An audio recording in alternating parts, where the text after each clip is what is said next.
नमस्कार दोस्तों, आप लोग आजकल केवीएस का फार्म खूब जोरों-शोरों पे भर रहे हैं। आइए आज आपको मुलाकात कराते हैं, जैसा कि नाम भी देख रहे होंगे आप, डॉक्टर देवव्रत दुबे सर से, जिन्होंने केवीएस की नौकरी छोड़ दी है और आजकल उत्तर प्रदेश के महाराजगंज जिले में संस्कृत के प्रवक्ता हैं, इंटर कॉलेज में संस्कृत के प्रवक्ता हैं। आइए इनसे मुलाकात कराते हैं आपकी और जानते हैं कि इन्होंने क्यों छोड़ी केवीएस की नौकरी। केवीएस की नौकरी में आगे हम आपको बता रहे हैं ये देख के कि केवीएस की नौकरी में आप देखेंगे कि इन्होंने केवीएस क्यों छोड़ना पड़ा इनको। ठीक है, केवीएस की नौकरी है बेहतर, कितनी बेहतर है, क्या-क्या फायदे हैं, सुविधाएं क्या-क्या है, सेवा और प्रमोशन क्या-क्या है, ये सारी चीजें आपको सर बताएंगे, एक-एक करके आपको बताएंगे। आपको जो भी इनसे पूछना है आप कमेंट के माध्यम से पूछ सकते हैं, हम उसका उत्तर देने का पूर्ण प्रयास करेंगे। चलिए आपकी मुलाकात कराते हैं डॉक्टर देवव्रत दुबे सर से। आइए सर, और इन लोगों को बताइए कि केवीएस की नौकरी आपने क्यों छोड़ी, क्यों आपको फिर से प्रवक्ता ज्वाइन करना पड़ा, इन सारी चीजों के बारे में आप बताइएगा सर। बहुत बहुत धन्यवाद श्रीमान उमाकांत जी। और जो भी हमारे प्रिय बंधु हैं जो आगामी केंद्रीय विद्यालय की जो इस समय वैकेंसी आई हुई है उसके लिए पुरजोर परिश्रम कर रहे हैं। और हम सब जानते हैं जो भी बुनियादी तौर पे मध्यम वर्गीय परिवार या निम्न मध्यम वर्गीय परिवार के जो भी जो भी लोग हैं, बच्चे हैं, उनके लिए शिक्षण एक शिक्षक के रूप में अपना भविष्य तलाशना एक बेहतर विकल्प होता है। और सभी भाई और बंधु इस समय केंद्रीय विद्यालय की भर्ती की तैयारी में लगे होंगे। मैं डॉक्टर देवव्रत दुबे, प्रवक्ता संस्कृत, भी गोरखपुर के निकट ही महाराजगंज जनपद है, वहां मैं सेवारत हूँ। लेकिन पहली नौकरी मुझे केंद्रीय विद्यालय में बतौर सहायक अध्यापक संस्कृत के रूप में मिली सन 2018 में जो वैकेंसी आई थी, और 2019 में मेरा चयन सहायक अध्यापक संस्कृत के पद पर हुआ। मित्रों, आप सभी एक शिक्षक के रूप में अपना भविष्य तलाश रहे हैं और केंद्रीय विद्यालय के और साथ ही नवोदय विद्यालय की संयुक्त एक भर्ती जो आ रखी है, तो मैं आप लोगों से बस एक सहायक अध्यापक के रूप में मैंने जो अनुभव किया केंद्रीय विद्यालय में, वो मैं अनुभव आपके साथ साझा करूंगा। मेरी नियुक्ति तमिलनाडु के धर्मपुरी डिस्ट्रिक्ट में हुई थी, जहां पर जो अभी एक तरह से देखा जाए तो साउथ जोन में आता है। और वहां मैंने करीब 1.5 वर्ष तक अपनी सेवाएं दी और उसके बाद मैं वहां से त्यागपत्र दे करके अपने गृह जनपद में बतौर प्रवक्ता इस समय सेवाएं दे रहा हूं। लेकिन कहीं ना कहीं मित्रों, मुझे थोड़ा सा मलाल भी है अपने इस केंद्रीय विद्यालय की नौकरी को छोड़ने के का। तो मैंने क्यों नौकरी ये छोड़ी और इस नौकरी की क्या क्या विशेषताएं हैं, क्या क्या सेवा शर्तें हैं, उन सब से हम वन बाय वन चर्चा करेंगे और उस पर प्रकाश डालेंगे। दरअसल जब मैंने केंद्रीय विद्यालय ज्वाइन किया तो मेरा मोटो ये था, तो केंद्रीय विद्यालय में बतौर शिक्षक अपनी सेवा देने का, कि केंद्रीय विद्यालय, आप जानना चाहते होंगे कि केंद्रीय विद्यालय हमारे देश की सबसे माध्यमिक स्तर पे सर्वोच्च संस्था है। और आप प्रतिवर्ष सीबीएसई बोर्ड की अगर रिजल्ट उठा के देखेंगे तो वहां भी केंद्रीय विद्यालय और नवोदय विद्यालय के छात्रों का सफलता का प्रतिशत सर्वोच्च होता है। तो केंद्रीय विद्यालय और नवोदय विद्यालय का पहले तो आप अंतर समझें कि केंद्रीय विद्यालय एक ऑटोनोमस बॉडी है जो मानव संसाधन मंत्रालय के अंतर्गत कार्य करती है, और नवोदय विद्यालय एक आवासीय विद्यालय है। तो मुझे अगर अगर मेरी राय जाननी चाहें आप, तो मुझे नवोदय की अपेक्षा केवीएस थोड़ा बेहतर लगता है, क्योंकि वहाँ आवासीय और विद्यालय परिसर में रह के ही आपको हमेशा अपनी सेवाएं देनी होती हैं। केंद्रीय विद्यालय में आप विद्यालय आवर में जो आपकी सेवा होती है, उसके बाद आप स्वतंत्र होते हैं। मैं वन बाय वन एक एक जो बिंदु है उसके अनुसार आपको चर्चा करूंगा। पहली जो बात है केवीएस क्यों मुझे छोड़ना पड़ा, ये जिज्ञासा आप भी जब ये वीडियो देख रहे होंगे तो आपको होगी कि मैंने केंद्रीय विद्यालय क्यों छोड़ा। तो पहले तो केंद्रीय विद्यालय के बारे में जान लेते हैं। केंद्रीय विद्यालय साथियों एक ऐसी शिक्षण संस्था है जो इस उद्देश्य से बनाई गई थी कि जो हमारे सैनिक हैं वो समय समय पे स्थानांतरित होते रहते हैं, तो उनके जो पाल्य हैं उनकी शिक्षा दीक्षा में कोई बाधा न उत्पन्न हो, इस उद्देश्य से केंद्रीय विद्यालय संगठन की स्थापना की गई थी। लेकिन वर्तमान में यदि आप देखें तो केंद्रीय विद्यालय आम जनमानस के लिए भी स्थापित किए जा रहे हैं, लगभग हर जनपद में देखा जाए तो पहली तो ये इस केंद्रीय विद्यालय की नौकरी का जो सबसे बड़ा ग्लैमर है वो यही है, जो सबसे बड़ा आकर्षण है वो ये है कि आप ऐसे बच्चों को पढ़ाएंगे, ऐसे बच्चों के लिए अपनी सेवाएं देंगे जो हमारे देश की सीमा पर खड़े सैनिकों के पाले हैं, बच्चे हैं। तो ये अपने आप में एक बड़ा गौरवपूर्ण अनुभूति होती है। दूसरी चीज, अगर आप टीचर को एडवेंचर के रूप में लेना चाहते हैं, भारत की जो विविधता है, अलग अलग राज्यों में जाके वहां की संस्कृति, वहां का कल्चर देखना चाहते हैं और वहां अपनी सेवा देना चाहते हैं, तो इसके लिए केंद्रीय विद्यालय आपको एक बेहतर अवसर उपलब्ध कराता है, क्योंकि केंद्रीय विद्यालय लगभग भारत के हर राज्य में स्थापित हैं और आपको ये एक ट्रांसफरेबल जॉब भी है, तो आपको अलग अलग राज्यों में जाके अपनी सेवाएं देनी पड़ सकती हैं और इससे आप एडवांटेज के रूप में ले सकते हैं, सकारात्मक रूप से ले सकते हैं कि आपको देश के विभिन्न राज्यों की संस्कृति, सभ्यता, भाषा और वहां के लोगों को जानने का अवसर मिलेगा, जो सामान्यतः सबको नसीब नहीं होता है साथियों। दूसरी चीज जो इसमें आकर्षित करती है कि एक सेंट्रल गवर्नमेंट की जॉब है। केंद्रीय विद्यालय केंद्रीय सरकार के अधीन आता है और केंद्र सरकार के कर्मचारियों को जो सुविधाएं, जो लाभ मिलते हैं वो सब केंद्रीय विद्यालय के शिक्षकों को भी प्राप्त होते हैं। जो अगली बात है जो मुझे बहुत आकर्षित करती है केंद्रीय विद्यालय के शिक्षक के रूप में, वो ये कि केंद्रीय विद्यालय में जो अध्यापन का स्तर है वो अपने आप में बहुत ही लाजवाब है। यहाँ आपको केवल आपके विषय विशेषज्ञ के रूप में ही नहीं देखा जाता है, आपको मल्टीटास्किंग पर्सन के रूप में देखा जाता है। आपको एक शिक्षक के रूप में अपना अध्यापन तो करना ही है, साथ ही साथ समय समय पर अन्य गतिविधियों में भी, पाठ्य सहगामी क्रियाओं में भी आपको अपना प्रतिभाग देना होता है, जिससे मैं समझता हूं एक शिक्षक का सर्वांगीण विकास होता है। अब रही बात यह कि मुझे केवीएस क्यों छोड़ना पड़ा, तो साथियों 2019 और 20 का समय यदि देखा जाए तो हमारे लिए नहीं, हमारे पूरे भारतवर्ष के लिए और विश्व के कई अन्य देशों के लिए भी काफी चुनौतीपूर्ण रहा, क्योंकि कोरोना वायरस की महामारी 2020 में हमारे देश में दस्तक दे गई थी और जिसने काफी हमारे देश की जनमानस को प्रभावित किया।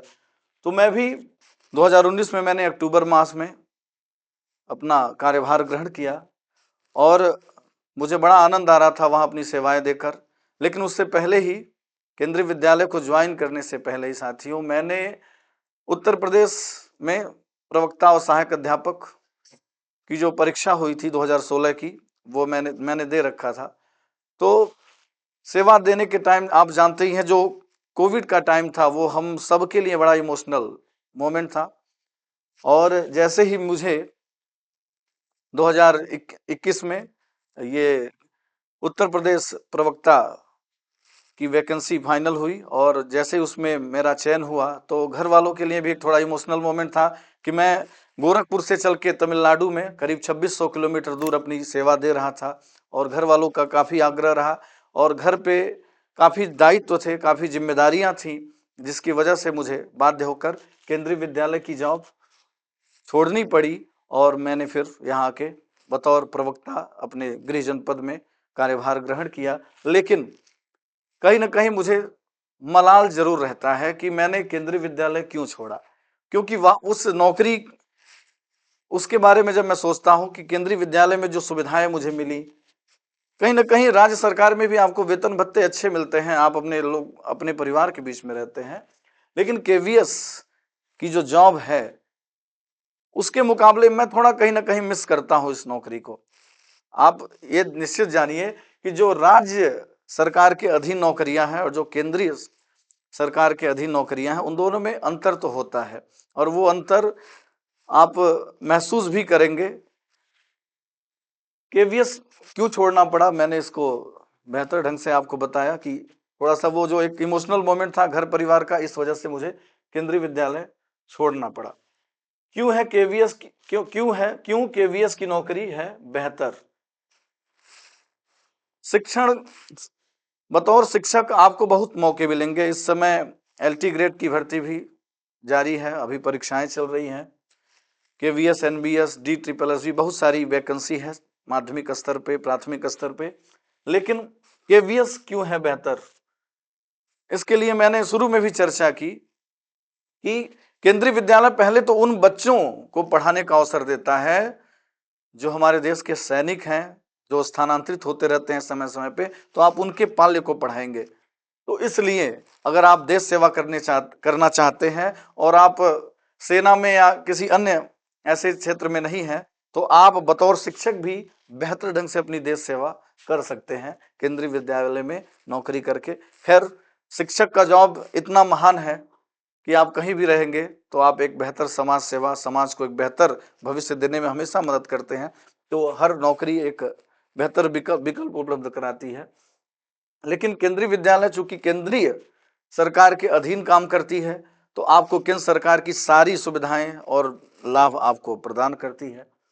और साथ ही साथ केवीएस की नौकरी, मैंने जैसे बताया कि एनबीएस और केवीएस में भी अगर मुझे चुनना हो तो मेरी व्यक्तिगत राय है कि मैं केवीएस चुनूंगा, क्योंकि केवीएस में आपको जो शिक्षण, जो समय है, उतने समय ही विद्यालय में देने पड़ते हैं, जबकि एनबीएस आवासीय परिसर में आप रहते हैं और वहां रह के शिक्षण कार्य के बाद भी कुछ दायित्व आपको दिए जाते हैं और उसका भी पालन आपको करना होता है।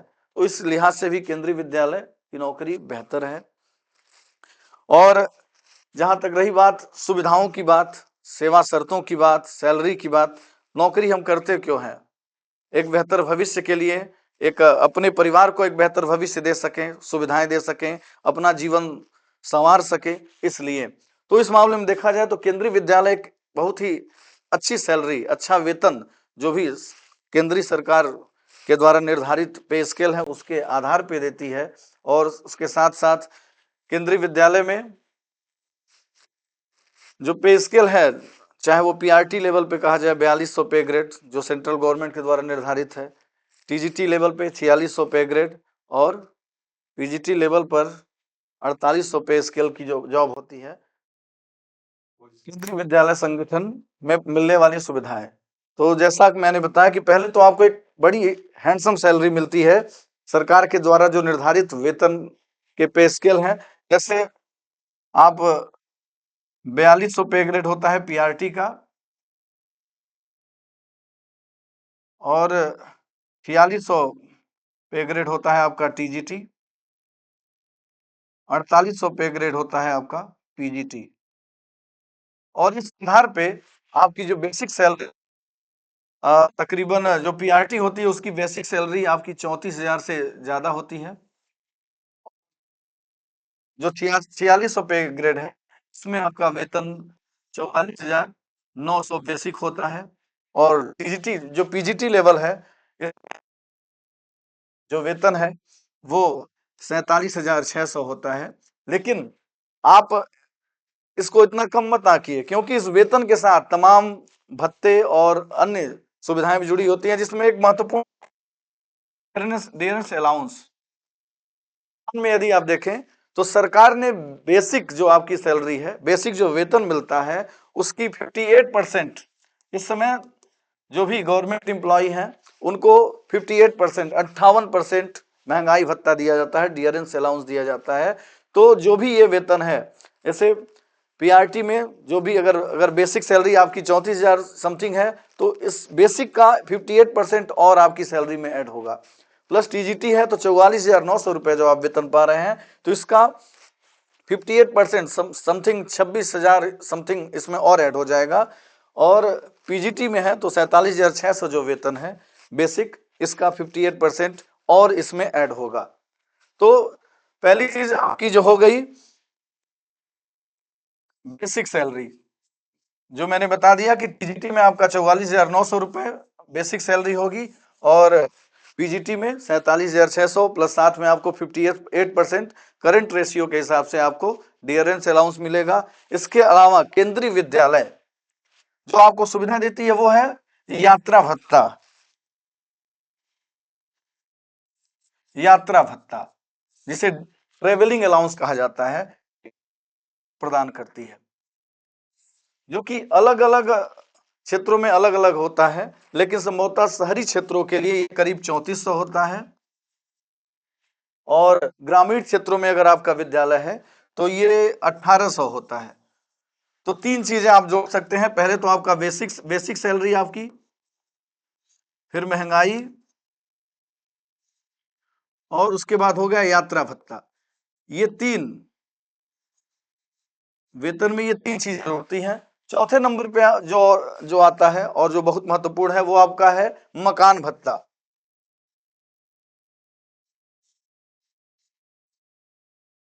मकान भत्ता जिसे एचआरए कहा जाता है। तो ये चार श्रेणियों में आपका वेतन बढ़ता है। धन सबसे ज्यादा जरूरी है और वो धन किन किन स्रोतों से वेतन के रूप में आपको ये पूरा जुड़ के प्राप्त होता है। बेसिक पे आप एक अंदाजन अगर लगा लें तो हम टीजीटी को ही देख ले भाई, टीजीटी की परीक्षा की तैयारी कर रहे होंगे तो टीजीटी का अगर रेशियो लेते हैं तो आपको बेसिक मिलेगा 44,900 प्लस 26,000, आप लमसम मान के चलें 26,000 के आसपास। आप इसका 50 देंगे 26,000 से ज्यादा ही होगा मेरा अंदाजा है। तो ये आपको ये महंगाई भत्ता हो गया। प्लस अगर आप ग्रामीण क्षेत्र में ही मान लीजिए आपकी नियुक्ति होती है, क्योंकि साथियों आप किसी भी नौकरी में जाएंगे जब, तो आपको आपकी जो पहली नियुक्ति होती है, सरकार चाहती है कि जब आप नए हैं, यंग है, ऊर्जा से भरे हुए हैं, तो आप सुदूर ग्रामीण क्षेत्रों में जाके अपनी सेवाएं दें। तो केंद्रीय विद्यालय के दृष्टिकोण से अगर बात की जाए तो जो आपकी नियुक्ति होती है वो पहले थोड़ा सा ऐसे जगह पे होती है, हार्ड स्टेशन आप जिसे कह सकते हैं होती है, या फिर आपको शुरुआत में ही, हम सबकी ख्वाहिश होती है मेट्रो सिटीज में जॉब करना, तो लेकिन आप ये मान के चलें कि शुरुआत में आपकी पहली नियुक्ति ही मेट्रो सिटीज में नहीं हो जाती है। आपको पहले शुरुआत में अपनी सेवाएं देनी पड़ती हैं 2 वर्ष 4 वर्ष। तो आप फिर उसके बाद आपका जब स्थानांतरण की बात आती है तो आप अगर उसकी सेवा शर्तें पूरी करते हैं तो स्थानांतरित होकर आप अच्छे शहरों में भी जाते रहते हैं। लेकिन आप मान के चले ग्रामीण क्षेत्रों में आपका आपका यात्रा भत्ता 1800 रुपए बनता है और उसके अलावा मकान भत्ता। तो सेंट्रल गवर्नमेंट की एम्प्लॉइज को आप जानिए कि मकान भत्ता के लिए 3 श्रेणियों में बांटा गया है, एक्स, वाई और जेड। ग्रामीण क्षेत्रों के जो एम्प्लॉइज होते हैं उनको एक्स श्रेणी के अंदर रखा जाता है, जो एक मध्यम श्रेणी के जो नगरों में रहते हैं वो वाई श्रेणी के अंतर्गत आते हैं, और जो महानगरों में रहते हैं जैसे दिल्ली, मुंबई, कलकत्ता, वो जेड श्रेणी के शहर में गिने जाते हैं। तो एक्स बेसिक का एचआरए मिलता है, वाई में 20% मिलता है और जेड श्रेणी जो है वहां 30% एचआरए मिलता है। तो बेसिक जो आपका बेसिक है 44,900, इसका मिनिमम 10% आपको एचआरए के रूप में मिलेगा। जोड़ेंगे आप तो ये चार तरह के जो अलाउंस है, वेतन और भत्ते आपको जुड़ के टोटल एक आपका एक बड़ा ही हैंडसम सैलरी आपको उपलब्ध कराते हैं। इसके अलावा सुविधाओं की ही बात चल रही है केंद्रीय विद्यालय के, तो इसके अलावा मैं चर्चा करूं,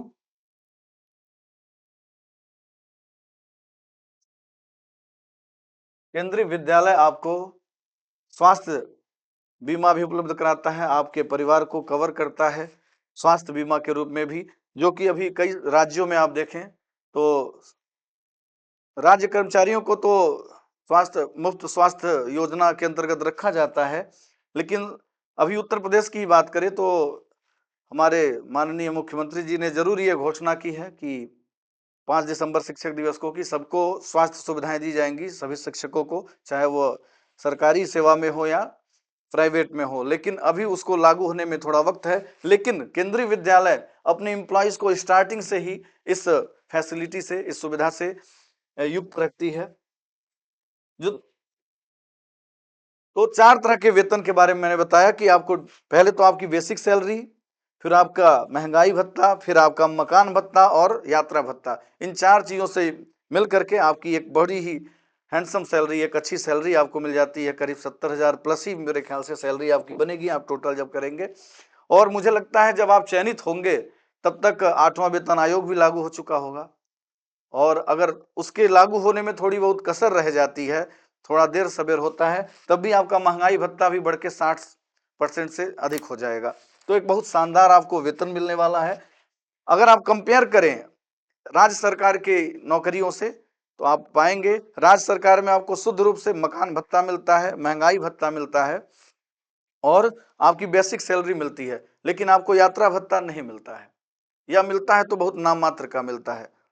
तो और अगली जो एक अहम बात है जो मैं आपको बताना चाहता हूं कि केंद्रीय विद्यालय अपने एम्प्लॉइज को अपने विद्यालय के निकट ही आवासीय सुविधा भी उपलब्ध कराता है। यानी आपको जहां भी आपकी नियुक्ति होगी उस विद्यालय के निकट ही शिक्षक आवास भी उपलब्ध होते हैं, जो कि 2 बेडरूम 3 बेडरूम आपके कैडर के हिसाब से मिलता है, जो कि ये मुझे लगता है एक बेटर डील है। क्योंकि आप जब भी अपना घर छोड़ के परदेश जाते हैं तो एक आवास, एक व्यवस्थित घर की तलाश होती है, और जो कि केंद्रीय विद्यालय में आपको कहीं भी नियुक्ति होती है, किसी भी क्षेत्र में, चाहे साउथ जोन हो, नॉर्थ ईस्ट हो, या कहीं भी हो, या नॉर्थ जोन हो, तो आपको विद्यालय परिसर में ही लगभग आवास मुहैया कराया जाता है। एक अन्य बहुत अहम बात जो मुझे बतानी है आपको, बतौर फैसिलिटी केंद्रीय विद्यालय में और कौन सी सुविधा आपको मिलती है, तो मैं बता दूं कि केंद्रीय विद्यालय एलटीसी की सुविधा उपलब्ध कराती है। एलटीसी की सुविधा, जो कि शायद आपको राज्य स्तर पे जो भी शिक्षक के नौकरियां हैं उसमें नहीं मिलती हैं, नहीं देखने को प्रायः मिलती हैं। एलटीसी मीन्स आपको वर्ष में एक बार अपने पूरे परिवार सहित सेकंड एसी का किराया, आपका टिकट आपको उपलब्ध कराया जाता है। जहां तक मेरी जानकारी है, वर्ष में शायद एक वर्ष में एक बार हो ये प्राप्त होता है, या 2 वर्ष में एक बार मिलता है, लेकिन ये सुविधा भी दी जाती है। तो इस तरह से आप देखें कंप्लीटली तो केंद्रीय विद्यालय एक काफी आकर्षक नौकरी आपके लिए हो सकती है, आपके लिए बेहतर भविष्य का अवसर लेकर इस समय आई हुई है। रिक्तियों की संख्या जो है और जो भी परीक्षा प्रणाली है उसे आप सिलेबस उसका देखिए और बेहतर ढंग से उसकी तैयारी में आप जुड़ जाएं, तो कहीं ना कहीं आपको एक शानदार अवसर लेकर ये जॉब आया है।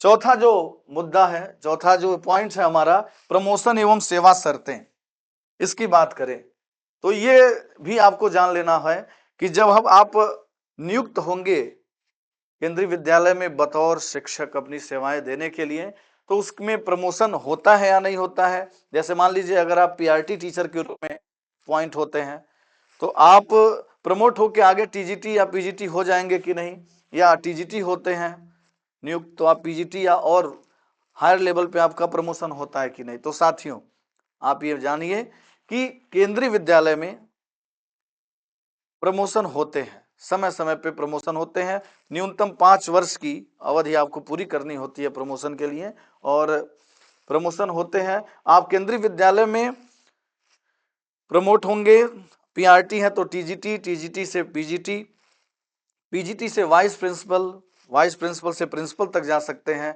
और यदि आपके पास अवसर है तो आप और भी ऊपर अधिकारी रैंक तक भी प्रमोट हो सकते हैं। तो प्रमोशन निश्चित रूप से इसमें होता है, इसमें आपको फ्यूचर में और आगे बढ़ने की संभावनाएं हमेशा प्रबल रहती हैं।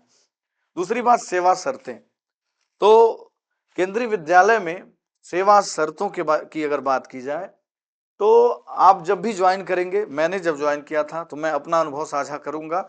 अभी जो वर्तमान में जो वैकेंसी चल रही है इसमें सेवा शर्तें कुछ भिन्न हो सकती हैं, लेकिन जो मेरे साथ जो मेरा अनुभव है, तो मैंने जब ज्वाइन किया था केंद्रीय विद्यालय तो उसमें 2 वर्ष के परिवीक्षा काल के लिए मुझे नियुक्त किया गया था, और उसमें एक बॉन्ड भी साइन कराया जाता है कि यदि आप परिवीक्षा काल में अपनी जॉब छोड़ते हैं, अपनी नौकरी छोड़ते हैं, तो आपको 2 लाख रुपए पे करने होते हैं केंद्रीय विद्यालय संगठन को। तो मैंने डेढ़ साल की सेवा में ही अपनी जॉब से रिजाइन किया था। तो मुझे वो 2 लाख रुपए देने पड़े थे। लेकिन यदि आप परीक्षा काल अपनी पूरी करके और किसी कारणवश अगर आप नौकरी छोड़ते हैं, तो आपको फिर भी 1 महीने का पूर्व सूचना देना होता है। 1 माह पूर्व आपको नोटिस देनी होती है कि आप अपनी नौकरी से त्यागपत्र देना चाहते हैं, इस्तीफा देना चाहते हैं।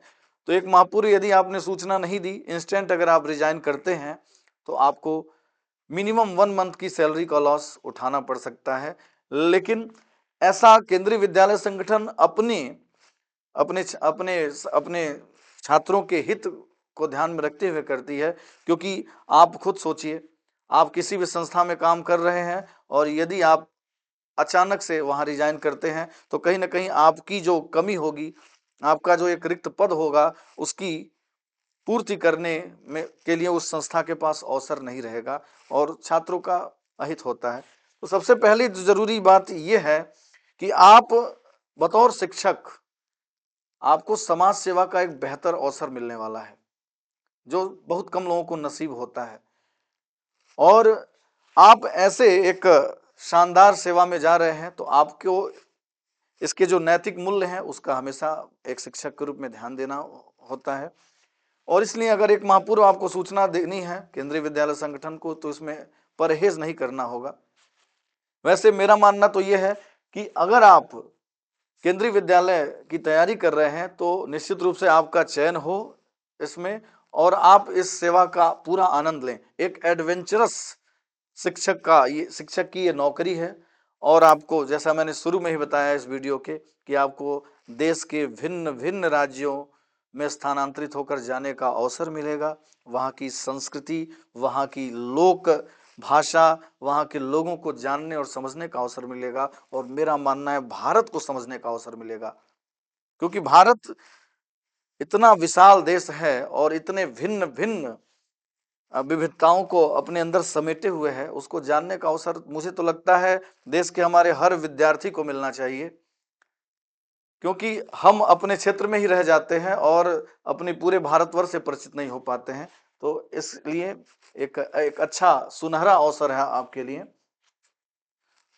सर, मैं एक चीज़ और चाहता हूँ आप हमारे छात्रों को बताएं कि यदि मान लीजिए कोई ऐसा छात्र है जो अपना ट्रांसफ़र चाहता है, मान लीजिए कोई साउथ में हो गया, कोई कहीं नियुक्त हो गया और वो यदि अपना ट्रांसफ़र चाहता है तो कितने वर्षों के बाद वो अपना ट्रांसफ़र ले सकता है। और चूंकि आज परीक्षा हो रही है एलटी ग्रेड की, तो थोड़ी सी आप एलटी ग्रेड की तरफ भी थोड़ा सा प्रकाश डाल दीजिए कि एलटी ग्रेड का कितना फ़ायदा है। यदि कोई उत्तर प्रदेश का एलटी ग्रेड परीक्षा दे रहा है तो उसमें उसको क्या प्रमोशन है, उसकी क्या सैलरी वैलरी है, थोड़ी सी बस नॉर्मल थोड़ा सा आप चर्चा कर दें, ताकि आज उनको परीक्षा देते वक्त थोड़ा सा वो और बुस्ट हो जाए, उनको और परीक्षा देने में मजा आए और उन अच्छे से अच्छे अंक प्राप्त करें। जी बिल्कुल, आपने अच्छा याद दिलाया।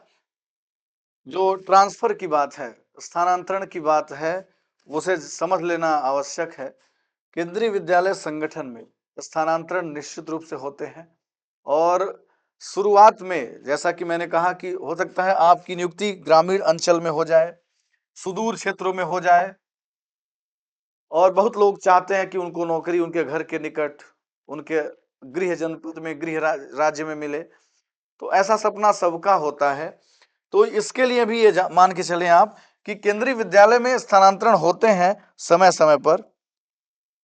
और न्यूनतम आपको स्थानांतरण के आवेदन के लिए 3 वर्षों की सेवा पूरी करनी आवश्यक होती है। 3 वर्ष की सेवा पूरी कर लेने के बाद समय समय पे जो स्थानांतरण होते हैं उसमें आप आवेदन करते हैं और आपके चुने हुए स्थान पे जिस हिसाब से रिक्तियां होती हैं, स्थानांतरण भी निश्चित रूप से होता है। जैसा कि हमारे अनुज उमाकांत जी ने बताया कि सर साथ में एलटी ग्रेड की भी चर्चा कर दें। तो साथियों, इस समय एलटी ग्रेड की परीक्षाएं चल रही हैं और आप सभी पूरे मनोयोग के साथ जुटे हुए होंगे अपनी परीक्षाओं के लिए। तो एलटी ग्रेड अगर राज्य स्तर पे देखा जाए, स्टेट लेवल पे बात की जाए, तो एलटी ग्रेड राजकीय शिक्षक के रूप में अगर आप चयनित होना चाहते हैं तो उसके लिए भी एक बेहतर अवसर आपके सामने उपलब्ध है। और राज्य स्तर पे जो भी शिक्षक के पद हैं, चाहे आप प्राथमिक शिक्षक की बात करें, एडेड कॉलेजों की बात करें, और राजकीय, मतलब स्टेट में बेसिकली बात की जाए तो उत्तर प्रदेश में एक तो शासकीय विद्यालय या कहा जाए या राजकीय विद्यालय है, और दूसरे हैं सहायता प्राप्त विद्यालय जिन्हें एडेड कॉलेज कहा जाता है, और निजी क्षेत्र के विद्यालयों से आप परिचित हैं। तो राजकीय विद्यालयों की नौकरी एडेड की अपेक्षा बेहतर होती है, ये मेरा खुद का अनुभव है, क्योंकि राजकीय विद्यालयों में भी आपको भरपूर चांसेस होते हैं। आप एलटी ग्रेड में अगर आप सहायक अध्यापक के रूप में तो वहां से भी आप प्रमोट होकर के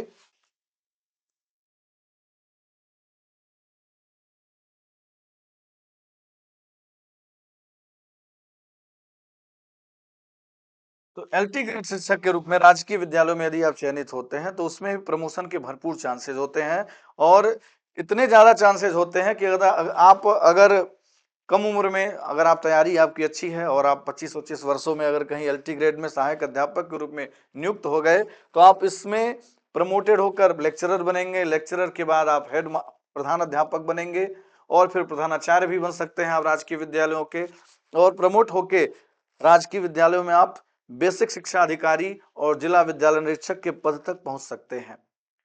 यानी आप ये मान के चलिए कि आप पीसीएस की नौकरी ज्वाइन करेंगे अगर आप एलटी ग्रेड की नौकरी ज्वाइन करने जा रहे हैं, क्योंकि आपको पता है जो जिला विद्यालय निरीक्षक का पद होता है, या डायट प्रवक्ता का पद है, या फिर बेसिक शिक्षा अधिकारी का पद है, तो ये सारे पद पीसीएस के पद हैं।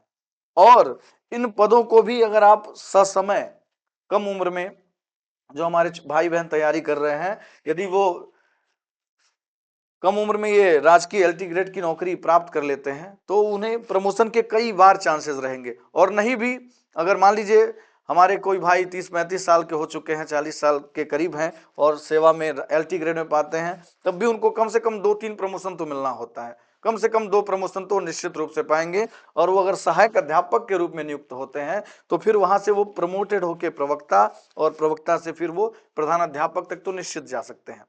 और जो मेरे भाई बहन थोड़े कम उम्र के हैं, मान लीजिए आप 25 वर्ष में ही नौकरी पा जाते हैं, तो शासन का निर्देश तो वैसे 5 वर्ष में प्रमोशन का होता है, लेकिन इसमें कम से कम 10 वर्ष 8 वर्ष का समय लग जाता है। तो आप 2-3-4 प्रमोशन अगर पाते हैं तो आप बेसिक शिक्षा अधिकारी और जिला विद्यालय निरीक्षक तक पहुंच सकते हैं। रही बात सेवा शर्तों की अगर एलटी ग्रेड के, तो इसमें भी आपको जो केंद्रीय विद्यालय में जो बेसिक पे है वही हमारे राज्य उत्तर प्रदेश राज्य में भी लागू है। यानी यदि आप एलटी ग्रेड में नियुक्त होते हैं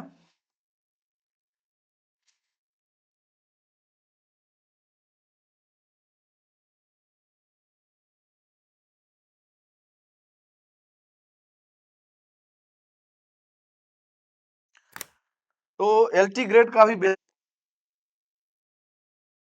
रुपए ही मिलेगा, क्योंकि ये भी सहायक अध्यापक का पद है, टीजीटी लेवल का पद है।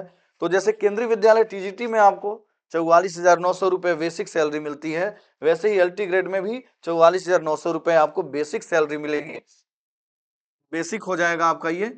और इसके अलावा इसमें एचआरए आपको अगर कहें, एचआरए आपको मिलेगा, जो यहाँ ये कहूंगा मैं केंद्रीय विद्यालय की तरह XYZ की श्रेणी नहीं बटी हुई है, यहाँ पे 2 या 3 तरह की यहाँ पे भी एचआरए मिलते हैं। लेकिन अंतर ये है कि यहाँ स्टेट गवर्नमेंट में एचआरए फिक्स है, यानी यदि आप ग्रामीण क्षेत्र में जाते हैं तो आपको 1840 रुपए मिलते हैं। आप अगर जनपद स्तर पे हैं तो वहाँ थोड़ा सा और बढ़ जाता है, 2500-2600 रुपए के करीब। और यदि आप महानगर में जाते हैं जैसे गोरखपुर और लखनऊ कानपुर जैसे शहरों में आप रहते हैं तो वहाँ एचआरए आपको और ज्यादा बढ़ जाता है, करीब 5000 से ज्यादा हो जाता है। लेकिन जैसे मैंने बताया कि केवीएस में बेसिक का परसेंटेज 10, 20 और 30% आपको मिलता है एचआरए।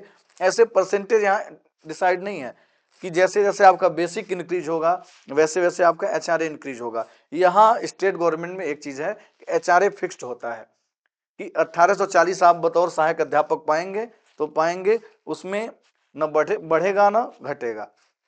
और इस पे समय समय पे शासन अगर कोई परिवर्तन करता है तो वो अलग बात है, लेकिन ये फिक्स होता है। तो पहले तो वेतन के रूप में आपकी बेसिक सैलरी हो गई, फिर आपका एचआरए हो गया, और तीसरे नंबर पे डीए। ये तीन चीजें, ये तीन वेतन भत्ते आपको यहाँ पे प्राप्त होते हैं। तो बतौर सहायक अध्यापक आप मान के चले ग्रामीण अंचल में आपकी नियुक्ति होती है तो आपका एचआरए 1840 होगा, और 44,900 के हिसाब से ही 26,000 से करीब करीब थोड़ा ज्यादा ही आपको ये डीए मिलने वाला है। तो ये तीन श्रेणियों में आपको सैलरी एलटी ग्रेड में प्राप्त होती है। तो अगर आप तुलना करें केंद्रीय विद्यालय की, तो केंद्रीय विद्यालय इस मामले में थोड़ा सा बेहतर नजर आता है एलटी ग्रेड से, क्योंकि वहां पे सैलरी में आपको एक और एक्स्ट्रा अलाउंस मिलता है, वो है ट्रेवलिंग अलाउंस, यात्रा भत्ता, जो कि राज्य सरकार में आपको प्राप्त नहीं होता है। और भी बहुत सारे अंतर हैं केंद्रीय विद्यालय और राज्य सरकार की वैकेंसी की बात करें तो केंद्रीय विद्यालय में आपको ईएल प्राप्त होते हैं, वो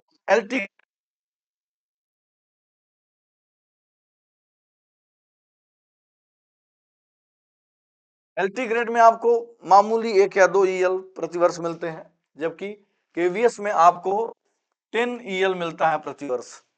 और ये 10 ईएल अगर आपने बचा लिया तो आपके रिटायरमेंट के समय ये आपकी सैलरी में जितने दिन आप बचाए रहेंगे, सेव किए रहेंगे ईएल को, उस तत्कालिक वेतन के आधार पे वो पूरा वेतन के रूप में रिटर्न होता है, जो कि एलटी ग्रेड में देखने को नहीं मिलता है। हाँ, छुट्टी की जाए सीएल, तो सीएल आपको केवीएस में कम मिलता है, आपको क्या है, जबकि एल की संख्या, तो इस मामले में अगर सीएल की बात की जाए तो एलटी ग्रेड बेहतर है, और अगर ईएल की बात की जाए तो केवीएस बेहतर है। तो आपको मैंने केंद्रीय विद्यालय में भी जो प्राप्त होने वाले वेतन और भत्ते हैं उनकी चर्चा कर दी है, और एलटी ग्रेड में भी जो वेतन और भत्ते आपको प्राप्त होते हैं उसकी भी यहाँ पे सामने चर्चा की गई है। तो दोनों में जो आपको बेहतर लगे दोनों की तैयारी करिए। दोनों के लिए इस समय अवसर सामने आपके है। आप बतौर शिक्षक अपनी सेवा केंद्रीय विद्यालय में देना चाहें तो उसकी बेहतर तैयारी करें। राजकीय विद्यालयों में जाना चाहते हैं, उत्तर प्रदेश में ही रहना चाहते हैं, तो एलटी ग्रेड आपके लिए बेहतर विकल्प बन के सामने आता है। लेकिन मेरी व्यक्तिगत राय अगर आप कहें तो जैसा इस थंबनेल में ही हमने चर्चा की है, मैंने क्यों छोड़ी केंद्रीय विद्यालय की नौकरी, कहीं आप भी तो नहीं कर रही है गलती। तो मेरे अंदर ये थोड़ी सी है जरूर बात कि एक सेंट्रल एम्प्लॉय के रूप में आप जो गौरवानुभूति करते हैं वो थोड़ा सा कहीं ना कहीं उसकी एक कमी रह जाती है स्टेट गवर्नमेंट में। बहुत सारी और बातें हैं।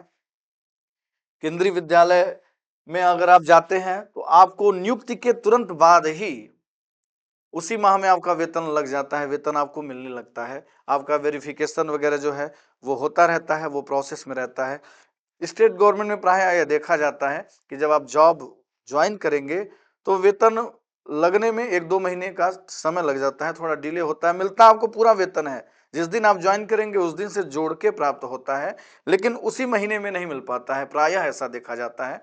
बीच में कई बार शासनादेश आ जाते हैं तो वेतन ससमय चालू भी हो जाता है, लेकिन प्रायः 2-4 महीने का वक्त लगता है जब तक आपके वेरिफिकेशन कंप्लीट नहीं होते हैं और कई तरह की जो जांच और प्रक्रिया होती है वो पूरी नहीं होती है। तो इस मामले में भी केंद्रीय विद्यालय बेहतर है कि आप जिस महीने में ज्वाइन करेंगे उसी माह में आपका वेतन आरंभ हो जाता है। उदाहरण के तौर पे मान लीजिए आपने किसी महीने के 10 या 12 तारीख को आपने ज्वाइन किया तो उसी महीने के 30 तारीख को आपका वेतन लगभग आ जाता है। आप केंद्रीय विद्यालय की बात ना करें, सेंट्रल गवर्नमेंट के जितने एम्प्लॉय हैं वो जानते होंगे। आपके अगर भाई बंधु अड़ोस पड़ोस में नाते रिश्तेदार में कोई भी अगर केंद्रीय सरकार के अधीन अपनी कोई सेवा दे रहा होगा तो उसे पता होगा कि वहाँ सैलरी ऑन टाइम होती है, और स्टेट गवर्नमेंट में थोड़ा बहुत डिले हो जाता है। ऐसा नहीं है कि यहाँ सैलरी में बहुत ज़्यादा डिले होती है, लेकिन सेंट्रल गवर्नमेंट मेरी मेरे हिसाब से मेरी जो समझ है वो स्टेट गवर्नमेंट से बेहतर तो होता है विकल्प ये। और अगर कुल मिला के देखा जाए तो राज्य स्तर पे एलटी ग्रेड आपके लिए सबसे बेस्ट ऑप्शन है, और सेंट्रल लेवल पे देखा जाए तो केंद्रीय विद्यालय संगठन के अंतर्गत जो भी शिक्षक के पद हैं, चाहे वो पीआरटी हो, टीजीटी हो, पीजीटी हो, वो सबसे बेहतर ऑप्शन के रूप में देखी जा सकती है। ये मेरी व्यक्तिगत राय है, आपकी राय अलग हो सकती है और आपके सुझाव और आपके कमेंट्स के का स्वागत है हमारे लिए। आपके जो भी कमेंट्स रहेंगे, जो भी आपके सवाल रहेंगे, उनको हम ज़रूर उनका जवाब देने की कोशिश करेंगे। आपके जो संशय हैं, उनको दूर करने का प्रयास किया जाएगा। बाकी केंद्रीय विद्यालय पर विशेष रूप से एक बेहतर एक वीडियो और क्रमवार उसकी सारी चीज़ों पर एक वीडियो हम लोग शीघ्र ही प्रस्तुत करेंगे आप लोगों के समक्ष। आप अपना प्यार, अपना स्नेह और अपने विचार साझा करते रहें और इसी के साथ मैं अपनी वाणी को विराम देता हूँ। धन्यवाद।